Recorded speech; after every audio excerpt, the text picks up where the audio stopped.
Today, we're recreating this stunning Ethereal Editorial makeup. Let's get into this. I thought the Can Make Cream Cheek Blush is gonna be a good option for this. I'm gonna use a small tapered blush brush. I think small stippling motions will be really good to replicate the placement of this blush.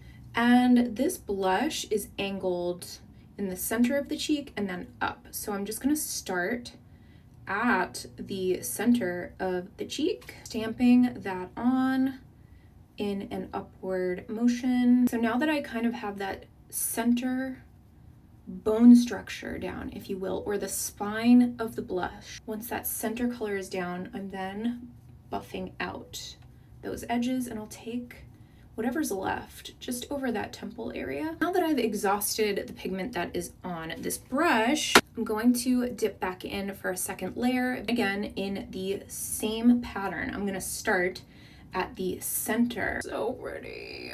And buffing out those edges. This has the prettiest subtle glow to this. Oh my God. And one more dip, again, right there in the center, not on the edges, to really concentrate that color. I think I can get this kind of peachy nude color that's in her crease with a couple of shades from this palette.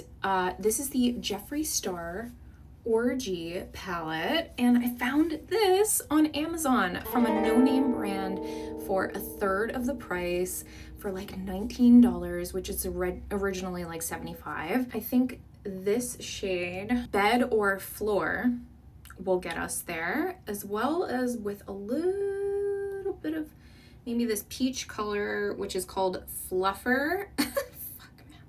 Just gonna mix those two, get a decent amount of powder and pigment onto that brush, mixing them together. And then I'll really work that in on the back of my hand. That way I've created this custom color, and then I have enough pigment for both eyes. I'm mixing that, and then I'm also knocking off the excess so it's not creating a bunch of fallout. It's in kind of like the center crease, and then taking it down onto the eyelid, picking up more pigment, center of that crease. Just really only brushing this and buffing this. I'm like windshield wiper motion back and forth right in that crease, and then stamping down onto the lid.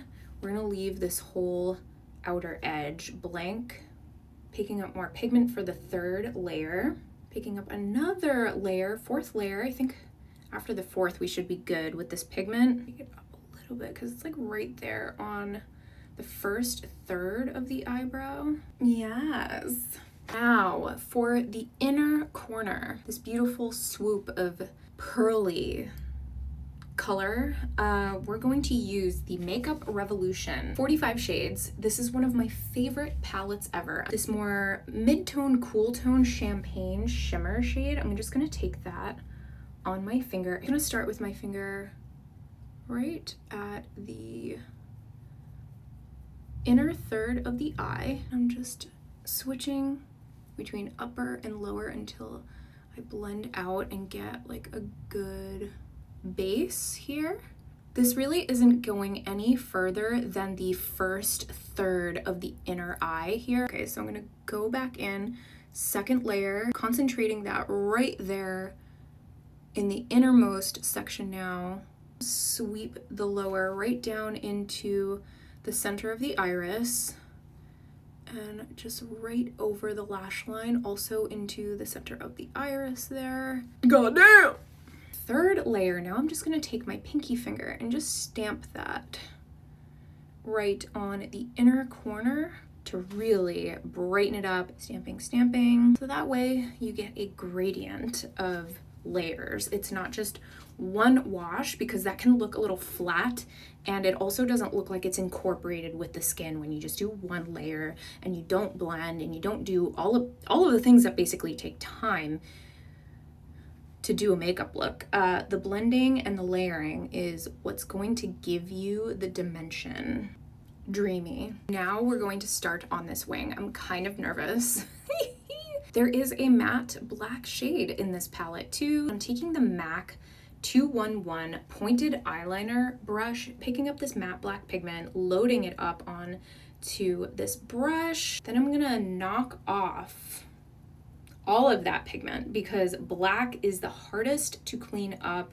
As knocking this pigment off, I'm also working it into the brush. This wing goes all the way from the beginning of her iris all the way out, and then the bottom line starts at the center of the iris to meet the other end of that wing. Let us begin. I am using the side of this brush first to establish the spine and get the outline of this shape down. It's not super thick. I would probably say it's about 3 millimeters deep,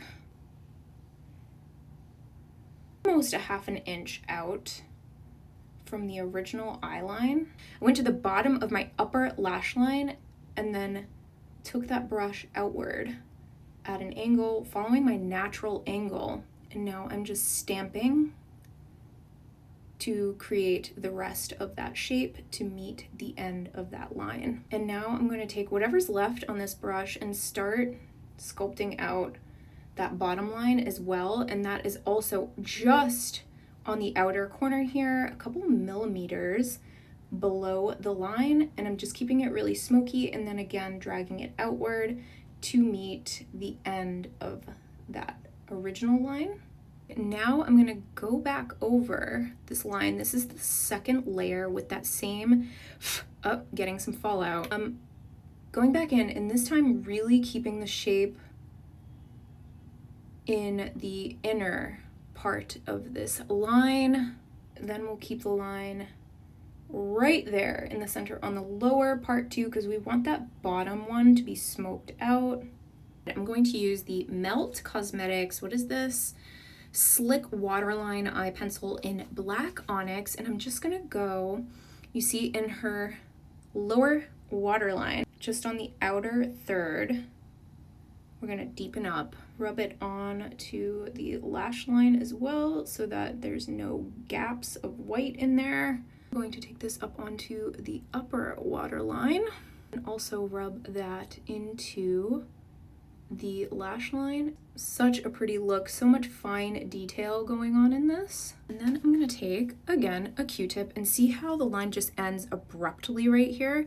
I'm just gonna take that Q-tip and wisp it out a little bit. Let's take the Maybelline Firework Mascara in Electro Black, I think it's called. She's got these spiky, doll-like lashes in here. I'm not gonna curl my lashes. I'm just gonna put this on. I don't think I care about trying to recreate that particular lash. So now we're moving on to lips. As you can see, she has a beautiful dusty lavender, but there's like a pink hue in it too. Gorgeous color. There is a little bit of a highlight. So what I think I'm gonna do is take this NYX, this is actually an eye pencil, but I'm gonna use this to create a highlight on the Cupid's bow, so that when we go to put the product on top of it, it shows through underneath. That is so pretty, and I'll just put it under here too, even though it doesn't appear to be there. It is a waterproof pencil, so this will stay on really well underneath whatever you put on top of it. Then I'm going to take my favorite lip gloss formula and my favorite lip gloss color in my entire collection. This is from Goth Glossed. Look at that color. Oh my God, it's gonna match. It's gonna match. Oh my God. Oh my God, did we do it? Fuck. I fucking nailed it, you guys. Oh shit. This is the finished look. I'm thrilled a bajillion. I love it. It's ethereal, it's editorial, it's stunning. The only thing is my wing is going up versus hers is like going down a little bit. I do feel like I wasn't taking that into account when I did it. but I really like it nonetheless and feel like I nailed all of the colors and the basic template of what's happening here. This is so flattering, so pretty. You can easily recreate this with whatever products you have. What do you think of this look? Will you try this gorgeous editorial ethereal template? I will leave everything in the description box, the comments, whatever platform you're watching on, all of the information to the products that I've used and whoever these people are who made this glorious makeup look happen. I will leave it there for you. Thanks so much for watching, and ciao for now.